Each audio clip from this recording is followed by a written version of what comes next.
Hey, honey, were you expecting a delivery? No, not really. Why? Yeah, I figured. I saw several packages piled up in front of the door when I returned from the grocery store. All of them have been sent from some Australian online shop. I sent them an email, but it's past midnight over there, and I don't think they're open during the weekend, so it may take some time. That's odd. I definitely haven't ordered anything online since I got the Christmas presents. I did get a bunch of them from a bunch of different websites, but I definitely remember ordering several items from Australia. Perhaps it's a surprise gift from a friend or a family member? After all, Christmas is in 2 days. It's too big of a coincidence. Well, I guess that's possible. This is why I hate surprises. They could have at least warned us to look out for the surprise packages arriving soon. But there are 7 different boxes on our front porch, James. 7! On the bright side, at least we haven't been targeted by porch pirates this holiday season. That's the real Christmas miracle. I know, right? I wonder if I should open them. What would Australian Christmas gifts even look like? Didn't they technically have to celebrate it in summer? Would it be like Santa and flip-flops? I've seen a few of those around.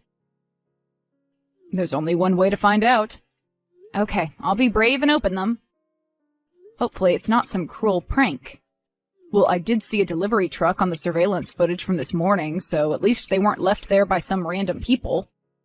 Oh my God! I'm speechless.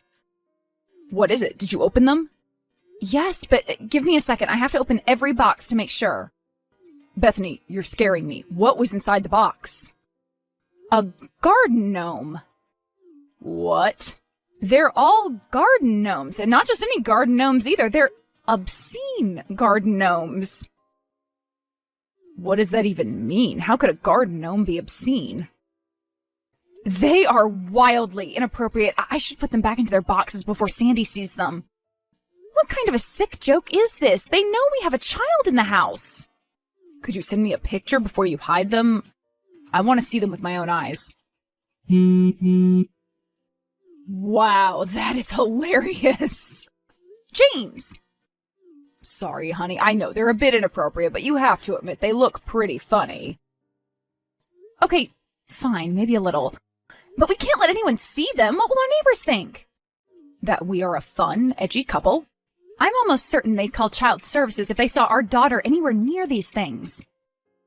No wonder the sender didn't want their identity revealed.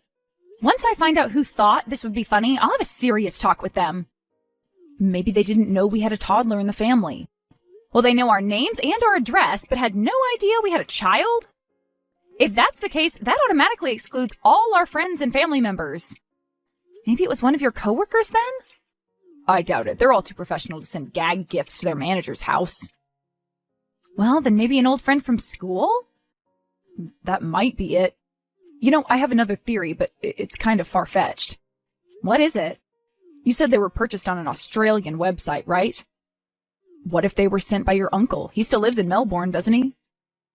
I remember you saying he enjoyed playing pranks. Maybe he decided it was time to resume sending annual Christmas gifts. My late Uncle Duncan? I don't think there are delivery companies in the afterlife, James. What do you mean? When did he pass away? My mother said he passed away 5 years ago, soon after his last visit on New Year's Eve. Did I forget to tell you about this? Mom said he suffered a fatal heart attack. You did say he had a heart attack, but I didn't think it was fatal. He must still be alive. I'm pretty sure I talked to him in September. I asked him for advice on a project I was working on. That can't be right. Are you sure? I swear I'm telling the truth. I sent him an email asking for help, and he replied. That is so bizarre. Maybe it was somebody else using his email? Wasn't he living alone? Besides, the advice was specific to his field of work, and he signed his name. I always assumed he stopped contacting us after the big fight at the dinner party. I didn't want to meddle in your family affairs, so I accepted the fact that he was out of our lives. Sorry, what fight? I don't recall anything like that happening. Did he leave early to catch his flight? I overheard your mother arguing with him upstairs when I went to fetch the wine glasses. He left in a hurry as soon as he came down. I just put 2 and 2 together. Wait, so you're saying Mom lied about his death? It's a possibility. But he hasn't called or texted once during these 5 years. He didn't even congratulate us on the birth of our daughter. I know we weren't super close, but if he were truly alive, wouldn't he have made some effort to contact us? I don't know. Maybe my mother-in-law can shed some light on the situation. Okay, I'll go ask her. Oh, also, I forgot to get the bacon. Could you grab some on your way home? Sure. Thanks. Mom, we need to talk. What is it? Oh, don't tell me you won't be able to make it to our annual Christmas dinner. Every year, the guest list keeps getting shorter and shorter. No, that's not it. I wanted to talk to you about Uncle Duncan. What about him? Oh, I suppose it's been nearly 5 years since his passing. My poor, poor brother. Are you sure he really passed away? What kind of question is that? That's very disrespectful. Is he still alive? Did you lie to me? Did I lie about my brother's death? Why would I ever do something so disgraceful?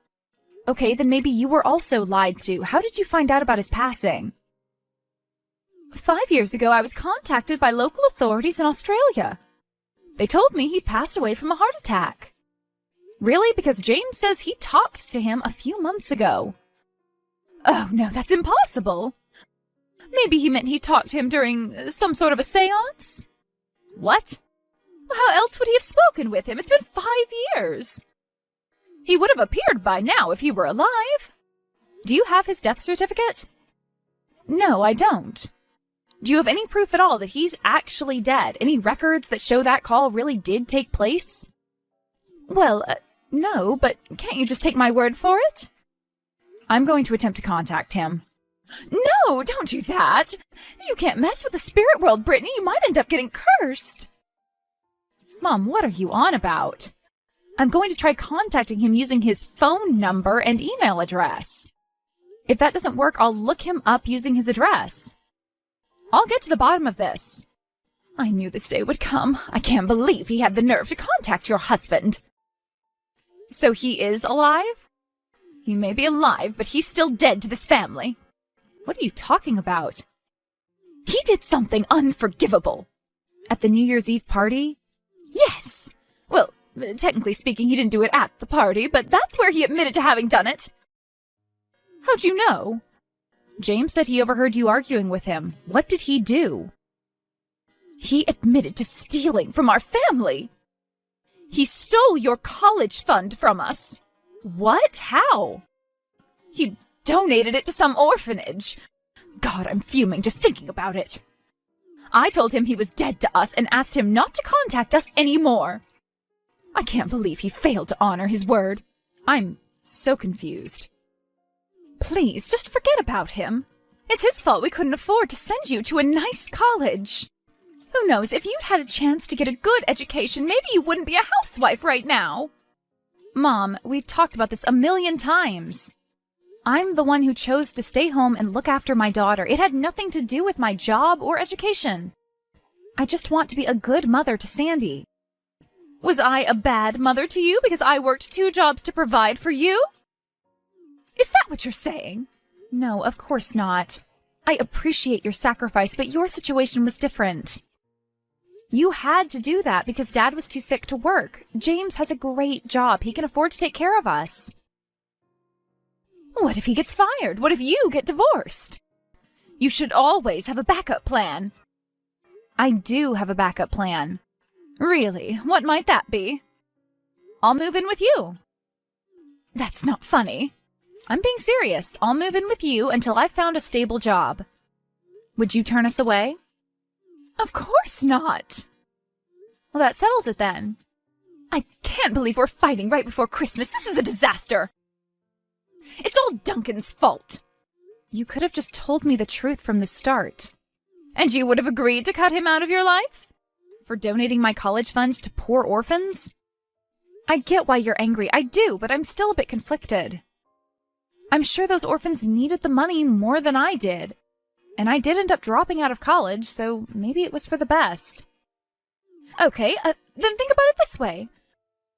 What if I took Sandy's college fund without telling you and donated it to a random homeless shelter? Wouldn't you be enraged?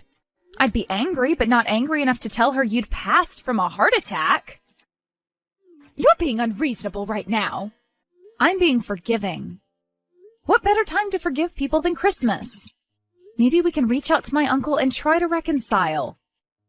You can do whatever you want, but I'll never forgive him. Fine, I'll reach out to him on my own then. Fine.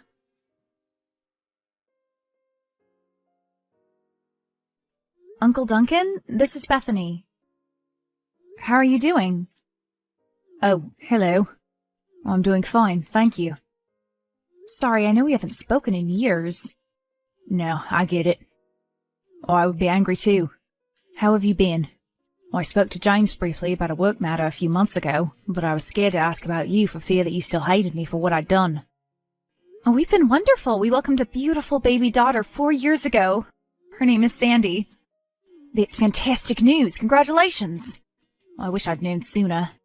I'd have asked James to get us something in my name. I've been honouring Tori's wish to stay away from her family, but this year I'm hoping I'll finally be able to reconcile with her using a special Christmas gift. A special Christmas gift? Could you tell me what it is? It's the money I owe her. I've been working hard to save up enough to repay her. I was planning on sending it to her this Christmas. I'm not asking for her forgiveness. I just want to make things right. I told her I'd do this 5 years ago, as soon as I realized what I'd done. But I guess she didn't believe I was being serious. Sorry, what do you mean by as soon as you realized what you'd done? Well, honest to God, I had no idea I'd given away your college fund all those years ago. I only realized when she brought up that old box in our parents' attic, and how mad she was that the movers had lost it. As soon as I realized, I apologized and told her I was the one who donated the box to an orphanage, not knowing its true value. She kept the money in a box? Well, no, she kept the toys in the box. Toys? Yes, her rare Beanie Babies. Back then, I had no idea what they were. I just assumed it was a box filled with our old toys. Oh my God, that was my college fund? I'm at a loss for words. Could you do me a favor, Bethany? I've recorded a voice message apologizing to her. Once she receives the money, could you have her listen to it? I want her to know that I'm truly sorry. Sure, I can do that. Thank you. I'll email it to you. All right. I'd also love to send some gifts to your family. Do you still live at your old place? We do, yes. I'm guessing you haven't sent any surprise packages to us recently, then? No, I'm sorry. As much as I wanted to, I knew you wouldn't be pleased to hear from me. I understand. I wasn't trying to make you feel bad about it. Thank you for telling me what happened. Sure, no problem. Mom, seriously? Beanie Babies? I see you've spoken to my brother. Yes, I have. That's why you cut off ties with him and lied about his death? Anyone could have made that mistake. They were just some old toys. Some old toys? Everyone knows what Beanie Babies look like. Nobody in their right mind could have looked at them and thought they were some cheap plushies. Why should I give him the benefit of the doubt just because he's a guy? Stuffed toys aren't gendered. He should have known better. Who said they were gendered? He did! Not directly, but what else could he have meant when he said he couldn't tell them apart from regular toys? I mean, I can't tell them apart from them either. That's because you grew up in a different generation. Okay, if you say so. Anyway, did you tell him I told you he died? No, I didn't. I felt bad for him. He's clearly been feeling remorseful all this time. Remorse is not enough. I worked so hard to collect those things. He stole your future. I'm doing just fine. But you could be doing better. With that money, you could have attended an Ivy League school. An Ivy League school? Mom, I barely graduated from high school. Higher education isn't for everyone. I'm perfectly happy this way. You don't have to lie to me, Bethany. I know this has been your dream since childhood. No, it's always been your dream. I'm sorry, but you can't expect to live vicariously through your children. What are you saying? You know what I'm saying. I'm sorry you didn't get a chance to do it, but this is the life I chose.